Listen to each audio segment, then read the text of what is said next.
નમસ્કાર, આપ જોઈ રહ્યા છો સીએનબીસી બજાર। આવતીકાલેમાં આપનું સ્વાગત છે। આવતીકાલે કેવી રણનીતિ મદદરૂપ થઈ શકે છે અને કયા સંકેતો પર નજર રાખવી જોઈએ એની ચર્ચા સાથે હાજર છું હું, નીરજ કંસારા। આવતીકાલના માર્કેટ પર ચર્ચા કરીએ, પરંતુ એ પહેલાં આજના મુખ્ય સમાચારો પર નજર કરીએ।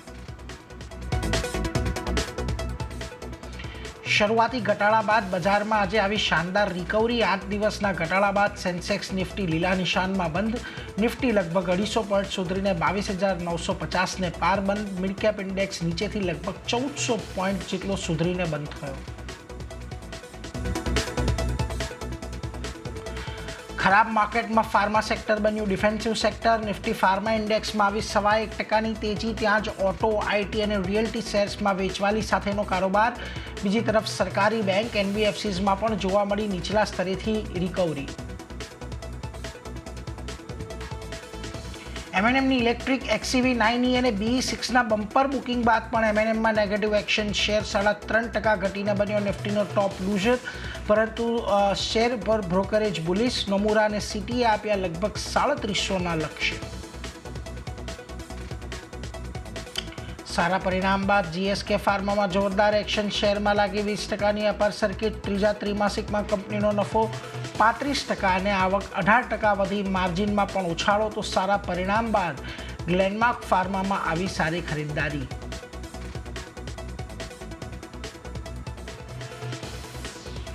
માર્કેટમાં એફઆઈઆઈઝની વેચવાલી પર સરકારનું નિવેદન। એફએમએ કહ્યું એફઆઈઆઈઝના પ્રોફિટ બુકિંગને કારણે વેચવાલી ના। સચિવે કહ્યું એફઆઈઆઈ સામાન્ય રીતે ગ્લોબલ અનિશ્ચિતતા દરમિયાન પૈસા ઉપાડે છે। ભારતની અર્થવ્યવસ્થા છે મજબૂત।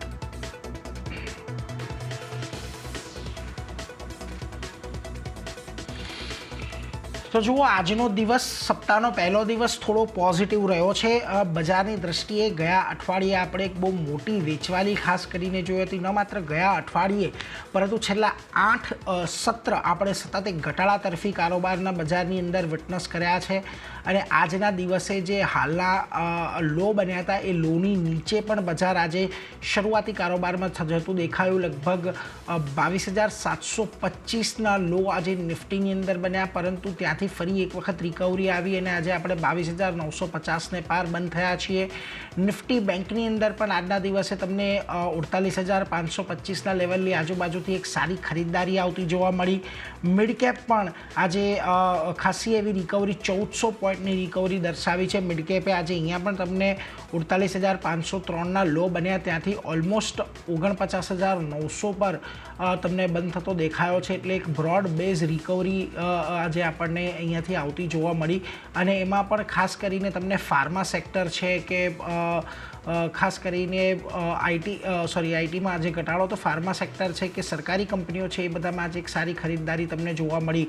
સ્ટોક સ્પેસિફિક ખાસ કરીને આજના દિવસની એક્શન જોઈ લો તો નિફ્ટીના ફ્રન્ટ પરથી તમને જે આજે ખરીદદારી થતી જોવા મળી છે એમાં જે અદાણી એન્ટરપ્રાઇઝનું કાઉન્ટર ખાસ મહત્ત્વનું 3.3%ની તેજી આજે અહીંયા આવતી જોવા મળી।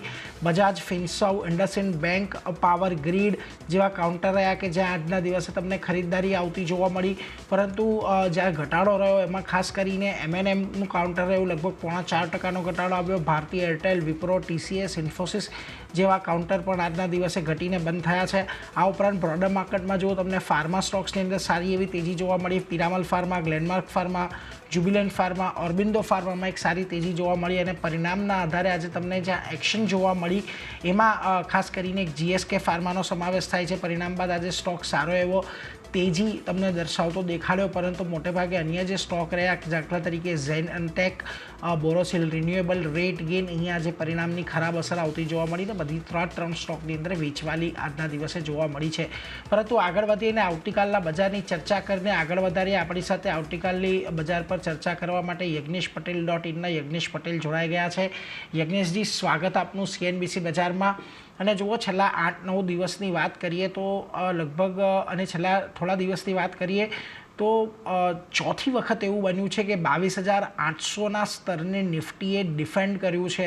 અને ખાસ કરીને આજના દિવસે તો આમ તો આપણને એક નવા લો બનતા દેખાયા, રિસન્ટ લો પરંતુ એક રિકવરી સારી એવી આજના દિવસે તમને આવતી જોવા મળીને એમાં પણ રિકવરીમાં HDFC બેંક જેવોનો એક સારો એવો સપોર્ટ રહ્યો છે. નિફ્ટી બેંકમાં પણ આજે આપણે એ જ કારણ રહ્યું કે એક સારી રિકવરી આવી. હવે કયા લેવલને ખાસ અહીંયાથી વોચઆઉટ કરીને ચાલશો અને ખાસ કરીને આવતીકાલ માટે હવે નિફ્ટીની રણનીતિ સૌથી પહેલાં તમારી કેવી રહેશે? ગુડ ઇવનિંગ નીરજભાઈ. જે રીતે તમે કહ્યું કે નિફ્ટીની અંદર લાસ્ટ 7 થી 8 ટ્રેડિંગ સેશન આપણે back to back negative close જ આપી રહ્યા છે, ઘટાડા સાથે બંધ કરી રહ્યા હતા અને એક ડરનો માહોલ હતો, એક પેનિક સિચ્યુએશન જોવા મળી હતી કારણ કે સ્ટોક સ્પેસિફિક પણ સ્ટ્રોંગ કરેક્શન્સ જોવા મળી રહ્યા હતા. નિફ્ટી ઇન્ડેક્સમાં આપણે 23,000નો ઇમ્પોર્ટન્ટ સાયકોલોજીકલ સપોર્ટ ફ્રાઇડેના સેશનમાં બ્રેક કર્યો હતો અને આજે પણ ગઈકાલના જે ફ્રાઇડેના સેશનના લોને આપણે નીચે નવો લો ફોર્મ કર્યો અને ત્યાંથી રિકવરી દર્શાવી રહ્યા છે. ઓવરઓલ 22,800 22,700 આ બહુ ઇમ્પોર્ટન્ટ ઝોન છે, સપોર્ટ ઇન્ટેક છે. જે રીતે ફ્રાઇડેના સેશનમાં FIS તરફથી ઇન્ડેક્સ ફ્યુચરની પોઝિશન સમજવા જેવી છે કારણ કે લાસ્ટ ટ્રેડિંગ સેશનમાં જોઈએ તો લગભગ 5,500 કોન્ટ્રાક્ટ શોર્ટ સાઇડ ફ્યુચર્સમાં બિલ્ડ થયા હતા અને ઓપન આપણે કોલ અને પુટ બંનેમાં હેજિંગ કરવા જોવા મળ્યું હતું બાઇંગ સાઇડ. અને એ જ રીતે આજના શરૂઆતી સેશનમાં એક પ્રોફિટ બુકિંગ જોવા મળ્યું અને નીચેથી એક રિકવરી જોવા મળી FIS તરફથી. લોંગ શોર્ટ રેશિયો પણ લગભગ આપણે જોઈએ તો 16% જોવા મળી રહ્યો છે અને કોલમાં પણ આપણે જોઈએ તો લગભગ 55% જેવું સેલિંગ જોવા મળી રહ્યું હતું. તે ક્યાંક ને ક્યાંક દર્શાવી રહ્યું છે કે માર્કેટ ઘણું ઓવરસોલ્ડ ટેરેટરીમાં છે. અહીંયાથી હજુ ઘટાડાની જે ઉમ્મીદ છે, ગુંજાઈશ છે, થોડી ઓછી હતી અને આજે નવા લો ફોર્મ કર્યા બાદ નીચેથી ઘણી રિકવરી જોવા મળી. ફ્રાઇડેના સેશનમાં જે રિકવરી હતી અને જે સેલિંગ હતું એ ક્લાઇમેક્સ સેલિંગ કહી શકાય અને એક એક્ઝોશન પેટર્ન ફોર્મ કરી રહ્યું હતું ડેઇલી ચાર્ટ પર નિફ્ટી ઇન્ડેક્સ. અને આજે જે રીતે રિકવરી જોવા મળી છે, કન્ફર્મેશન આપી રહ્યું છે કે એક્ઝોશન સ્ટ્રોંગલી નીચેની લેવલ્સથી જોવા મળી રહ્યું છે. તો ઓવરઓલ જોઈએ તો મારો વ્યૂ પોઝિટિવ છે નિફ્ટી ઇન્ડેક્સ માટે. ડેટાની વાત કરીએ તો 22,800 22,700ના પુટમાં સ્ટ્રોંગ ઓપન ઇન્ટરેસ્ટ એડિશન જોવા મળ્યું છે, રાઇટિંગ જોવા મળી રહ્યું છે. તો ક્યાંક ને ક્યાંક આ લેવલ્સ બહુ ઇમ્પોર્ટન્ટ સપોર્ટનું કામ કરશે. સામે જોઈએ તો 23,000ના કોલ સ્ટ્રાઇકની અંદર એક ઓપન ઇન્ટરેસ્ટ એડિશન છે, એક ઇમ્પોર્ટન્ટ રેઝિસ્ટન્સનું કામ કરી રહ્યું છે અને 23,000ને એકવાર આપણે બ્રેકઆઉટ કરીએ છીએ તો અપસાઇડ મોમેન્ટમ આપણને 23,300 સુધી નિફ્ટી ઇન્ડેક્સમાં જોવા મળી શકે છે. તો ઓવરઓલ ડેટા, પ્રાઇસ સ્ટ્રક્ચર અને FISની પોઝિશનને આપણે ધ્યાનમાં રાખીને જે લાસ્ટ ટ્રેડિંગ સેશનમાં બની હતી આજના ડેટા જોવા રહ્યા એ જોતા લાગી રહ્યું છે કે નિફ્ટી ઇન્ડેક્સમાં બાઇંગની સલાહ બની રહી છે. નીચેના લેવલ્સથી જે રિકવરી જોવા મળી છે 22,850નો સ્ટોપ લોસ રાખવાનો છે અને લક્ષ્યાંક ઉપરમાં 23,100ના આવતા જોવા મળી શકે છે. સામે બેંક નિફ્ટીની વાત કરીએ તો બેંક નિફ્ટીમાં પણ એક સ્ટ્રોંગ રિકવરી જોવા મળી. એક્ઝેક્ટલી જોઈએ તો 27 જાન્યુઆરીએ જે લો ફોર્મ કર્યા હતા અને આપણે 7 ફેબ્રુઆરી જે હાઈ ફોર્મ કર્યા હતા એનો 61%નો રિટ્રેસમેન્ટ આપણાને 48,800 પાસે જોવા મળી રહ્યો હતો. એ લેવલ્સ પર આપણે લગભગ 2 થી 3 વાર લો પોસ્ટ કર્યા અને નીચેથી એક સ્ટ્રોંગ રિકવરી બેંક નિફ્ટીમાં પણ જોવા મળી. બહુ ઇમ્પોર્ટન્ટ HDFC બેંક સ્ટ્રોંગ આજે મજબૂત રહ્યો અને હજુ પણ મારો વ્યૂ પોઝિટિવ છે પ્રાઇવેટ સેક્ટરમાં HDFC બેંક માટે. તો એ જોતા લાગી રહ્યું છે કે બેંક નિફ્ટીમાં પણ અપસાઇડ મોમેન્ટમ જોવા મળી શકે છે. તો વ્યૂ પોઝિટિવ છે બેંક નિફ્ટી માટે પણ. આવતીકાલના સેશન માટે બાઇંગની સલાહ છે. 49,000નો સ્ટોપ લોસ રાખવાનો છે અને લક્ષ્યાંક ઉપરમાં 49,800 સુધીના એક્સપેક્ટેડ છે. એટલે જુઓ, ખાસ કરીને આજના દિવસે તમને નિફ્ટી, બેંક નિફ્ટી બંનેમાં એક ખરીદારીની જ સલાહ આવતી દેખાઈ રહી છે. નિફ્ટીની અંદર તમારે ખરીદારી કરીને ચાલવાનું છે. યજ્ઞેશજીના મત મુજબ જ્યાં આગળ 22,750નો એક સ્ટોપ લોસ રાખો અને 23,100 સુધીના એક ટાર્ગેટ તમને અહીંયા આવતા જોવા મળી શકે છે, એટલે એના પર એક નજર રાખજો. અને નિફ્ટી બેંકની અંદર પણ એક ખરીદારીની જ સલાહ અત્યારે આપણને બનતી દેખાઈ રહી છે, એટલે એના પર એક ફોકસ આપણે ખાસ કરીને રાખતા રહીશું. જો ત્યાં પણ તમારે 49,000નો સ્ટોપ લોસ અને 49,800ના ટાર્ગેટ નિફ્ટી બેંકની અંદર ખાસ ધ્યાનમાં રાખવાના છે. પરંતુ આગળ વધીને આજના દિવસે સ્ટોક સ્પેસિફિક ચર્ચાની શરૂઆત કરીએ તો જુઓ, આજના દિવસે નિફ્ટીના ફ્રન્ટ પરથી તમને જ્યાં સૌથી સારી તેજી જોવા મળી છે એમાં એક કાઉન્ટર અદાણી એન્ટરપ્રાઇઝનું છે અને આ કાઉન્ટરની અંદર આજના દિવસે એક સારી એવી ખરીદદારી તમને આવતી દેખાય છે. આમ તો આ કાઉન્ટર છેલ્લા ઘણા દિવસથી અને છેલ્લા 2 ટ્રેડિંગ સેશનમાં આપણે જોયું છે કે ખાસો એવો ઘટાડો આવ્યો હતો, ત્યાંથી એક રિકવરી ફરી આવી રહી છે. અને આપણે આ કાઉન્ટરની અંદર જોયું છે કે જ્યારે પણ 2,200ના ઝોનમાં આવે છે ત્યાંથી થોડી ઘણી ખરીદદારી આવતી દેખાય છે. લાગે છે અહીંયા કોઈ શોર્ટ ટર્મ માટે કે એક નાની રિકવરી માટે પ્લે કરવો જોઈએ કે અત્યારે આ જે પુલબેક રેલી છે એ થોડીક રિલીફ રેલી જેવી છે, એટલે અત્યારે ખરીદદારીથી દૂર રહેવાની સલાહ રહેશે યજ્ઞેશજી? તો આમ તો અદાની એન્ટરપ્રાઇઝ ઘણું વોલેટાઇલ કાઉન્ટર છે, હાઈ બીટા સ્ટોક છે. લાસ્ટ બે ટ્રેડિંગ સેશનથી સ્ટ્રોંગ વેચવાલી જોઈ હતી આપણે.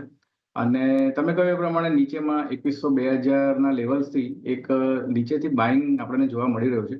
તો એને સમજીએ તો મંથલી ચાર્ટ્સ પર જોઈએ છે, હાયર ટાઈમ ફ્રેમ ચાર્ટ્સ પર 50 દિવસની મૂવિંગ એવરેજ લગભગ 2100-2000 ની વચ્ચે પ્લેસ છે. અને એ લેવલ્સથી આપણને જ્યારે સ્ટોક પ્રાઇસ જોવા મળે છે ત્યાંથી રિકવરી જોવા મળી છે. શોર્ટ ટર્મમાં પણ જોઈએ તો સ્ટોક એક ઇમ્પોર્ટન્ટ સપોર્ટ નીચેમાં 2220 બ્રેક કર્યો હતો એક ફ્રાઇડેના સેશનમાં, પરંતુ આજે એક સ્ટ્રોંગ રિકવરી નીચેથી જોવા મળી છે અને લગભગ 2220 ની ઉપર જ આજનો ક્લોઝિંગ જોવા મળી રહ્યું છે. તો વ્યૂ પોઝિટિવ છે મારો, જે રીતે લોઅર લેવલ્સથી રિકવરી છે, જે રીતે એક ફોલ્સ બ્રેકઆઉટના સંકેત જોવા મળી રહ્યા છે અદાણી એન્ટરપ્રાઇઝ પર, બાઇંગ કરીને ચાલી શકીએ છીએ. આજના ટ્રેડિંગ સેશનનો લો 2110 નો સ્ટોપ લોસ રાખવાનો રહેશે અને લક્ષ્યાંક ઉપરમાં આપણને 2400 સુધીના આવતા જોવા મળી શકે. એટલે જો 2400 સુધીના એક લક્ષ્યાંક આવતા જોવા મળી શકે છે, એટલે એના પર એક ધ્યાન રાખજો. આજના દિવસનો જે લો હતો ત્યાં આપણે સ્ટોપ લોસ રાખીને ચાલીશું અદાણી એન્ટરપ્રાઇઝની અંદર. અહીંયા અત્યારે ખરીદારીની સલાહ બનતી દેખાઈ રહી છે. બીજી તરફ M&Mનું કાઉન્ટર છે કે જ્યાં આગળ આજના દિવસે એક સૌથી વધારે વેચવાલી આવતી જોવા મળી છે. અને ખાસ કરીને જો આ કાઉન્ટર એટલા માટે પણ વધારે મહત્વનું છે કે આપણે અહીંયા જોયું છે 2750 2800 આ એક એવો ઝોન છે કે જેની પાસે આવીને આ કાઉન્ટર થોડું સપોર્ટ લેતો હોય છે. આજે પણ 2800ના લેવલ પાસે થોડો સપોર્ટ લેતું દેખાયું છે કાઉન્ટર. નો ડાઉટ 200 દિવસની મૂવિંગ એવરેજની નીચે આજે ક્લોઝિંગ આવ્યું છે, પરંતુ અહીંયા કોઈ અત્યારે રણનીતિ રાખશો ઘટાડે ખરીદદારીની? જી, M&Mના કાઉન્ટરમાં આપણે જોઈએ તો 3220 પાસે મલ્ટિપલ ટાઈમ્સ આપણે જોયું કે રેઝિસ્ટન્સ રીટેસ્ટ થયો છે અને આપણે પરિણામ બાદ આ લેવલ્સની ઉપર આપણે ટ્રેડ કરતા હતા, પરંતુ ઓવરઓલ ક્લોઝિંગ જે છે એ નીચે જોવા મળ્યું 3220ની. અને તે જ દિવસથી આપણે જોઈએ લગભગ 10 ફેબ્રુઆરીથી આપણને એક શોર્ટ સેલિંગ જોવા મળી રહ્યું છે હાયર લેવલ્સથી M&Mની અંદર. અને નીચેમાં જે સપોર્ટ ફોર્મ થઈ રહ્યા છે 2750 2760 પાસે, તો ઓલમોસ્ટ આપણે એની નજીક છે. થોડો ઘટાડો હજુ એક્સપેક્ટેડ છે. તો મારું એવું માનવું છે કે 2750 2760 પાસે સ્ટોક મળે છે તો ડેફિનેટલી બાઇંગની ઓપોર્ચ્યુનિટી છે, કારણ કે એક સ્ટ્રોંગ સપોર્ટ અહીંયા જોવા મળી રહ્યો છે. ખાસ કરીને આજના દિવસમાં તમને જ્યાં સારી એક્શન જોવા મળી એમાં મિડકેપ ફાર્મા સ્ટોક્સમાં એક સારી એવી ખરીદદારી રહી હતી. જુઓ Piramal Pharma, Glenmark Pharma, Jubilant Pharma, Aurobindo Pharma, બધાની અંદર આજના દિવસે એક સારી ખરીદદારી આપણને ખાસ કરીને જોવા મળી છે. અને ખાસ કરીને આપણે જોઈએ તો યજ્ઞેશજી નિફ્ટી ફાર્મામાં પણ આજે સારી એક્શન રહી. છેલ્લા ઘણા દિવસના ઘટાડા બાદ એક ડબલ બોટમનું ફોર્મેશન અહીંયાથી આપણને બનતું જોવા મળ્યું છે. અહીંયાથી તમને ફાર્મા સ્ટોક્સમાં કશે પ્રોમિસિંગ ચાર્ટ લાગી રહ્યા છે કે જે આવનારા દિવસો માટે આપણે થોડુંક ધ્યાન રાખી શકીએ? મિડકેપ ફાર્મામાં સ્ટ્રોંગ મોમેન્ટમ જોવા મળ્યા પરિણામ બાદ ફ્યુ સ્ટોક્સની અંદર આપણે જોયું કે નીચેના લેવલ્સથી ઘણી સારી રિકવરી જોવા મળી રહી છે. ઓવરઓલ ફાર્મા ઇન્ડાઇસીસમાં પણ આપણે ડબલ બોટમ ફોર્મેશન જોવા મળી રહ્યું છે. 20,700 20,600 બહુ ઇમ્પોર્ટન્ટ લેવલ છે ફાર્મા ઇન્ડાઇસીસ માટે. અને મોમેન્ટમ ઇન્ડિકેટર પણ ક્યાંક ને ક્યાંક સિગ્નલ આપી રહ્યા છે કે બોટમ ક્યાંક ને ક્યાંક બની ચૂક્યું છે ફાર્મા ઇન્ડાઇસીસની અંદર. તો પોસિબલ છે કે શોર્ટ ટર્મની અંદર આપણને ઇન્ડેક્સીસમાં બાઉન્સ જોવા મળી શકે છે. ઉપરમાં 21,600 21,800 આ લેવલ્સ ઇન્ડેક્સની અંદર આવતા જોવા મળી શકે છે. સ્ટોક સ્પેસિફિકમાં ધ્યાન રાખવા જેવું છે ઓરોબિંદો ફાર્માનું કાઉન્ટર છે. આ એક લોઅર લેવલ્સથી સારી રિકવરી દર્શાવી રહ્યું છે. મને એવું લાગી રહ્યું છે કે આવનાર ફ્યુ ટ્રેડિંગ સેશન્સની અંદર એક સ્ટ્રોંગ અપસાઇડ મોમેન્ટમ ઓરોબિંદો ફાર્મામાં આપણને જોવા મળી શકે છે. ઓરોબિંદો ફાર્મા પણ એક ખાસ એક નજર રાખતા રહેજો. અહીંયા એક તમને સારો કારોબાર આવનારા દિવસમાં જોવા મળી શકે છે, એટલે ફાર્મા સ્ટોક્સમાંથી અત્યારે તમારે એક આ સ્ટોક પર ફોકસ રાખવો જોઈએ. બીજી તરફ એક ABFRLના પરિણામ આપણને આવતા દેખાયા અને જો પરિણામ બાદ આજે સ્ટોકમાં જે એક્શન આવી છે 236ના લો બન્યા હતા ત્યાંથી ઓલમોસ્ટ દિવસના ઉચ્ચતમ સ્તર પાસે આજે આ સ્ટોક બંધ થતો જોવા મળ્યો છે. આમ તો આ કાઉન્ટરની અંદર ચાર્ટ ઘણા જ નબળા છે, પરંતુ છેલ્લા 3-4 દિવસથી આપણે જોઈ રહ્યા છીએ કે ઓલમોસ્ટ જે 240નું જે એક લેવલ છે એ ડિફેન્ડ થઈ રહ્યું છે. લાગે છે અહીંયા આ લેવલ સસ્ટેન થતું જોવા મળે 240 245, તો અહીંયા ગ્રેજ્યુઅલી એક ખરીદી માટે વિચાર કરવો જોઈએ કે પછી હજી પણ આને થોડું અવોઇડ કરશો જે પ્રકારની ચાર્ટ પેટર્ન બની રહી છે? 240ના લેવલ્સ ઘણા સ્ટ્રોંગ સપોર્ટ છે. ચાર્ટ પેટર્ન તો જોઈએ તો આપણે એક ડાઉન ટ્રેન્ડ છે સ્ટોકની અંદર. ડેઇલી ટાઈમ ફ્રેમ પર લોઅર ટોપ લોઅર બોટમ ફોર્મેશન છે.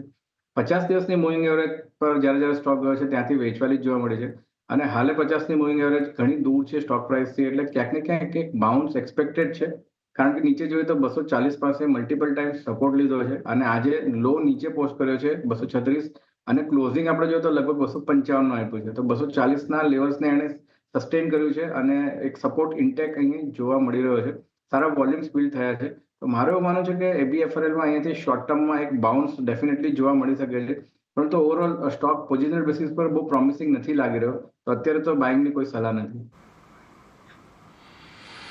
એટલે અત્યારે થોડું અવોઇડ કરો આ સ્ટોકમાં, જે ભલે આજે થોડો ઘણો ઉછાળો આવ્યો છે પરંતુ ઓવરઓલ એક ચાર્ટ પેટર્ન નબળી છે, એટલે અહીંયા થોડુંક દૂર રહેવાની સલાહ તમારે ખાસ ધ્યાનમાં રાખવી જોઈએ. પરંતુ બીજી તરફ મન્નપુરમ પર એક ખાસ નજર પડતી દેખાઈ રહી છે, કારણ કે જો ગયું અઠવાડિયું આ સ્ટોક માટે ઘણું કારનું સાબિત થયું હતું. ઓલમોસ્ટ આ સ્ટોકમાં ગયા અઠવાડિયે 15% ઘટાડો આવ્યો હતો. ત્યાંથી આજે સ્ટોક ફરી પાછો એક 8.5% ઉછાળો આપણને અહીંયા દર્શાવ્યો છે. એફએનઓની અંદર પણ આપણે જોઈએ તો સારા એવા ઓવા એડિશન અહીંયાથી આપણને થતા જોવા મળ્યા છે આ સ્ટોકમાં. લાગે છે અહીંયા કોઈ ધ્યાન રાખવું જોઈએ, કારણ કે આજના દિવસે જે રિકવરી આવી છે ઘણી મહત્વની છે અને 200 દિવસની મૂવિંગ એવરેજની ઉપર પાછો સ્ટોક આવ્યો છે. જે એનબીએફસી સ્પેસમાંથી આપણે જોઈએ તો ઘણા બધા સ્ટોક્સમાં આજે સારા મોમેન્ટમ જોવા મળે છે. બજાજ ફાઇનાન્સ, બજાજ ફિનસર્વ, મન્નાપુરમ ફાઇનાન્સ, આ ઘણા સ્ટોક્સમાં આપણે જોયું કે નીચેના લેવલથી ઘણી સ્ટ્રોંગ રિકવરી જોઈએ. પરંતુ મન્નાપુરમ ફાઇનાન્સ જોઈએ આપણે તો આ એક સ્ટોક એવો છે કે જે છેલ્લા 4 થી 5 ટ્રેડિંગ સેશનમાં એક હાયર લેવલ્સથી લગભગ 210ના લેવલ્સથી આપણાને 170ના લેવલ સુધીની વેચવાલી જોવા મળી છે. પરંતુ લાસ્ટ ક્લોઝિંગ અને આજનું જે ઓપનિંગ છે, ગેપ અપ ઓપનિંગ ઘણું સ્ટ્રોંગ જોવા મળ્યું. આજના ઓવરઓલ વોલ્યુમ્સ પણ જોઈએ તો 10 ડેઝ એવરેજ વોલ્યુમ્સ કરતાં ઘણા વધારે જોવા મળી રહ્યા છે. તો ક્યાંક ને ક્યાંક સપોર્ટ ઇન્ટેક નીચેના લેવલ્સ પર જોવા મળી રહ્યું છે 180-170 પાસે, અને આજનું જે ક્લોઝિંગ છે ઘણું સ્ટ્રોંગ આપણે કહી શકીએ. તો મારો વ્યૂ પોઝિટિવ છે. મન્નપુરમ ફાઇનાન્સમાં જે રીતે ચાર્ટ સ્ટ્રક્ચર છે 50 દિવસની મૂવિંગ એવરેજને સસ્ટેન કરી રહ્યો છે, એ લેવલ્સથી આપણને આજે રિકવરી પણ જોવા મળી છે. 193 પર ટ્રેડ કરી રહ્યો છે. ઉપરમાં ઓલમોસ્ટ 205 સુધીના લેવલ્સ એક્સપેક્ટેડ છે મન્નાપુરમ ફાઇનાન્સમાં, અને નીચેમાં જે સ્ટોપ લોસ મેન્ટેન રાખવાનો છે 175 રૂપિયાનો. 175નો એક સ્ટોપ લોસ મેન્ટેન રાખવાનો છે. અહીંયાથી થોડી ઘણી ઉછાળાની એક અપેક્ષા મન્નપુરમમાં રાખી શકાય. જે પ્રકારનું આજે ગેપઅપ ઓપનિંગ થયું છે એટલે એના પર એક નજર રાખતા રહીશું. પરંતુ આજના દિવસમાં જો અશોક લેલેન્ડ પર નજર પડી રહી છે. આજે તમને ઓટો સ્ટોક્સ અને ઓવરઓલ એક નિફ્ટી ઓટોની અંદર એક સારી વેચવાલી આવતી જોવા મળી. એની સામે આજના દિવસે અશોક લેલેન્ડમાં એક સારી ખરીદદારી આવી છે, લગભગ 4.5%ની. અને અહીંયા પણ જો ગયા અઠવાડિયે જે આપણને 2 દિવસ વેચવાલી આવતી જોવા મળી, ત્યાંથી આ સ્ટોકમાં સારો એવો ઉછાળો આવ્યો છે. પરંતુ અહીંયા ફરી પાછો પ્રશ્ન એ જ છે, 225ની આજુબાજુ એક બહુ મોટું રેઝિસ્ટન્સ છે સ્ટોકમાં, કે જેને લગભગ 1-1.5 મહિનાથી પાર નથી કરી શક્યું. લાગે છે આજની ખરીદદારી બાદ અહીંયા 225ની ઉપર જો કાલે કે આવનારા 1-2 દિવસમાં આપણને થોડોક સસ્ટેનેબલ કારોબાર જોવા મળે તો કોઈ તેજીની અપેક્ષા રાખી શકાય? જી, અશોક લેલેન્ડમાં વ્યૂ પોઝિટિવ છે. તમે કહ્યું પ્રમાણે નીચેના લેવલ્સથી ઘણી સ્ટ્રોંગ રિકવરી બતાવી છે. સ્ટોકમાં આપણે જોઈએ તો 12 ફેબ્રુઆરીએ બહુ સ્ટ્રોંગ લગભગ 7.5%ની મૂવ હતી અને ઘણા સ્ટ્રોંગ વોલ્યુમ્સ બિલ્ડ થયા હતા. અને લાસ્ટ બે ટ્રેડિંગ સેશનમાં એક રિટ્રેસમેન્ટ જોવા મળ્યું. 20 દિવસની મૂવિંગ એવરેજને રિટ્રેસમેન્ટ બાદ આજે સ્ટોકમાં ફરીથી એક તેજી જોવા મળી છે. 4.5-5% તેજી આપણને આજે પણ જોવા મળી.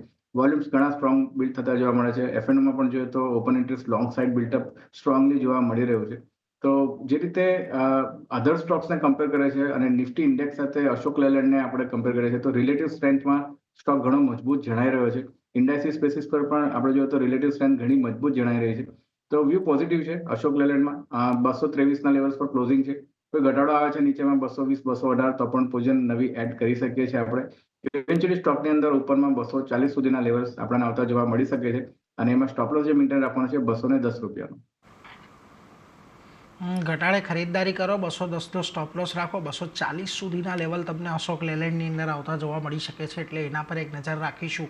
પરંતુ યજ્ઞેશજી, હવે આજના કોલ્સ જાણવાનો સમય થઈ ગયો છે. આવતીકાલ માટે કે પછી આવનારા આ અઠવાડિયા કે 2-4 અઠવાડિયા માટે જો અહીંયાથી કોઈ કશે ખરીદદારી કરવાની હોય તો કયા સ્ટોક પર આપ ખાસ નજર રાખી રહ્યા છો? જી, પહેલી જે પસંદગી છે ફાર્મામાંથી ઓરોબિંદો ફાર્માનો કાઉન્ટર છે. આપણે ઓલરેડી ડિસ્કસ કર્યું કે ટેકનિકલ સ્ટ્રક્ચર ઘણું મજબૂત જણાઈ રહ્યું છે. ફાર્મા ઇન્ડાઇસિસ પણ લાગી રહ્યું છે કે અહીંયાથી એક બાઉન્સ કરી શકે છે. ઓરોબિંદો ફાર્મામાં બાઇંગની સલાહ છે. 1170 અરાઉન્ડ ક્લોઝિંગ છે. નીચેમાં 1130નો સ્ટોપ લોસ મેન્ટેન રાખવાનો છે. લક્ષ્યાંક ઉપરમાં 1250 સુધીના એક એક્સપેક્ટેડ છે. બીજી જે પસંદગી છે ઇન્ડસઇન્ડ બેંકનું કાઉન્ટર છે. બેન્કિંગ સ્પેસમાંથી, પ્રાઇવેટ સેક્ટરમાંથી આપણે જોયું તો સ્ટ્રોંગ રેલી નીચેના લેવલ્સથી જોઈ હતી. જાન્યુઆરી એન્ડથી આપણે જોયું કે લોઅર લેવલ્સમાં 932, 930 થી ઓલમોસ્ટ અરાઉન્ડ 1100 સુધીના લેવલ્સ આપણે જોયા. અને સ્ટોક અત્યારે એક રિટ્રેસમેન્ટ ફેઝમાં છે. ઇમ્પોર્ટન્ટ જે પ્રીવિયસલી બ્રેકઆઉટ હતો 1020નો, એ લેવલ્સને આજે એને રીટેસ્ટ કર્યા છે. તો ઇન્ડસઇન્ડ બેંકમાં જે રીતે બ્રેકઆઉટ બાદ ફરીથી રીટેસ્ટ કરી છે, ઘણી સ્ટ્રોંગ એન્ટ્રી જણાઈ રહી છે. બાઇંગની સલાહ છે. 1015નો સ્ટોપ લોસ રાખવાનો છે અને લક્ષ્યાંક ઉપરમાં 1120ના એક એક્સપેક્ટેડ છે. એટલે જુઓ, બે જગ્યાએ ખરીદદારી. એક ઓરોબિંદો ફાર્મા 1130નો સ્ટોપ લોસ, 1250ના લક્ષ્યાંક માટે એક ફાર્મા સેક્ટરમાંથી ખરીદદારી આવતી દેખાઈ રહી છે. અને બીજું બેન્કિંગ સેક્ટરમાંથી ઇન્ડસઇન્ડ બેંકમાં ખરીદદારી આવતી દેખાઈ રહી છે. અને ઘણા સમય પછી ઇન્ડસઇન્ડ બેંક પર ખરીદદારીના કોલ આવે આપણને પોઝિટિવ આવતા દેખાઈ રહ્યા છે. 1015નો સ્ટોપ લોસ રાખવાનો છે. 1120ના ટાર્ગેટ અહીંયા આવતા જોવા મળી શકે છે, એટલે એના પર એક ખાસ નજર અહીંયાથી રાખતા રહેજો. પરંતુ આજના દિવસમાં જુઓ, કેશ કાઉન્ટરમાંથી એક કાઉન્ટર પર ખાસ કરીને ચર્ચા કરવી છે, ગોડફ્રે ફિલિપ્સની. આજના દિવસે બહુ સારી રેલી આ કાઉન્ટરની અંદર આવતી જોવા મળી છે. જો કે જોઈએ તો આપણે જ્યારે એક મિડ કેપ સ્મોલ કેપમાં એક સર્વત્ર વેચવાલી ચાલી રહી છે, ત્યારે પણ આ સ્ટોકમાં એક સારી ખરીદદારી ગયા અઠવાડિયે આપણે જોઈ, વોલ્યુમ સાથેની ખરીદદારી જોઈ. ગઈકાલે શુક્રવારના દિવસે એક વોલ્યુમ સાથે એનું બ્રેકઆઉટ હતું. આજે એનું ફોલોઅપ એનાથી પણ વધારે મજબૂત આવ્યું છે. આમ તો હવે આ લેવલ પર અત્યારે થોડું ખરીદી કરવું સલાહભર્યું નહીં કહેવાય, પરંતુ કયા લેવલ્સ ખાસ વોચ આઉટ કરશો અહીંયા? જે એક્ઝેક્ટલી ગોડફ્રે ફિલિપ્સની અંદર જે રીતનું મોમેન્ટમ છે, નીચેમાં આપણે જોયું તો લગભગ 4800-5000ના લેવલ્સથી ઓલમોસ્ટ 7200ના લેવલ્સ આપણે જોઈએ છે. વન સાઇડેડ મૂવ છે અને ઘણા સ્ટ્રોંગ વોલ્યુમ્સ બિલ્ડ થતા જોવા મળે છે આ રેલીની અંદર. જે ઇમિડિયેટ રેઝિસ્ટન્સ બિલ્ડ થયેલો છે સ્ટોકની અંદર અરાઉન્ડ 7170, મતલબ કે 7170-7200ના લેવલ્સ પાસે એક રેઝિસ્ટન્સ જોવા મળી રહ્યો છે. આજે પણ આપણે એ લેવલ્સ પર જ હાઈ પોસ્ટ કર્યા છે અને ત્યાંથી આપણને એક વેચવાલી જોવા મળી હતી ઇન્ટરડે બેસિસ પર. વ્યૂ પોઝિટિવ છે, પરંતુ જે રીતે આ લેવલ્સ પર અગર બાય કરીએ છીએ તો risk two reward ratio proper નહીં બેસે. તો મારા હિસાબે વેઇટ કરવું જોઈએ. અત્યારે સ્ટોકમાં કોઈ નીચે ઘટાડો આવે છે ત્યારબાદ પ્લાન કરવું જોઈએ બાઇંગમાં. એટલે ઘટાડાની થોડીક રાહ જોઈ લો. આમ તો ચાર્ટ સ્ટ્રક્ચર મજબૂત છે, પરંતુ ઘટાડે અત્યારે ખાસ કરીને તમારે ખરીદદારી કરવી જોઈએ ગોડફ્રે ફિલિપ્સમાં. એટલે એના પર એક નજર ખાસ કરીને રાખતા રહેજો. પરંતુ એ સાથે જ યજ્ઞેશજી, આપની રજા લેવાનો સમય થઈ રહ્યો છે. ઘણા બધા સ્ટોક ડિસ્કસ કર્યા, આ અંગેના કોઈ ડિસ્ક્લોઝર? ઘણા સ્ટોક શોમાં આપણે ડિસ્કસ કર્યા છે. ફ્યુ સ્ટોક્સ આપણે રેકમેન્ડ પણ કર્યા છે. પર્સનલ મારી કોઈ પોઝિશન નથી. આ શોમાં બોલ્યા બદલ આપનો આભાર. આભાર યજ્ઞેશજી, અમારી સાથે જોડાયા અને આજના દિવસે સમગ્ર મુદ્દે ચર્ચા કરી એના માટે. તો એ સાથે જ અત્યારે આવતીકાલેમાં મારો પણ રજા લેવાનો સમય થયો છે, પરંતુ CNBC બજાર પર સતત અપડેટ ચાલુ છે. તો હાલ મને આપજો રજા. જોતા રહો CNBC બજાર. નમસ્કાર.